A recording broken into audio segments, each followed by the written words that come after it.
goes in. Missed it. অস্ট্রেলিয়ার মাটিতে ইতিহাসটাই লিখে ফেলল বাংলাদেশ। দীর্ঘ 23 বছর পর অজিদের মাটিতে খেলতে নেমে 5 দিনের টেস্ট ম্যাচের মাত্র চতুর্থ দিনেই সহজ জয় তুলে নিয়েছে টাইগাররা। বাংলাদেশি বোলারদের সামলাতে গিয়ে ঘাম ঝরে যাওয়া অজি ব্যাটাররা এই দিন মাত্র 57 রানের তুচ্ছ টার্গেট ছুড়ে দিয়েছে বাংলাদেশের সামনে। জবাবে 9 উইকেট হাতে রেখেই অজি বধের মহাকাব্য লিখে ফেলল বাংলাদেশ। ম্যাচের শুরুর দিন থেকেই নিয়ন্ত্রিত বোলিং আর ব্যাটিং কোচ আশরাফুলের অভিজ্ঞতার পরশে আক্রমণাত্মক হয়ে ওঠে শান্ত তামজিদরা।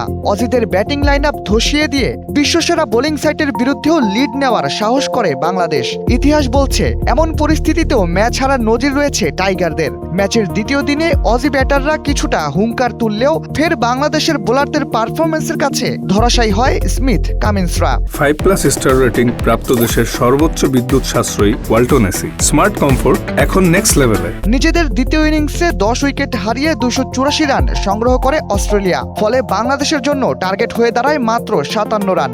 বিদেশের মাটিতে এত শোচনীয় পরাজয় যেন কোনো মতে মেনে নিতে পারছেন না অজি সমর্থকরা। জয়ের গুরুত্বপূর্ণ এই দিনে নিজের টেস্ট ক্যারিয়ারের 100তম উইকেট নেওয়ার মাইলফলক স্পর্শ করেছেন অলরাউন্ডার মেহেদী হাসান মিরাজ। স্টার্কের সাথে রেশারেশির জবাবটা তিনি দিয়েছেন ব্যাটে বলেই। ম্যাচের আগে আলোচনা ছিল বাংলাদেশ 5ম দিনের আগেই ম্যাচ হেরে যাবে, তবে ঘটনা ঘটল তার উল্টো।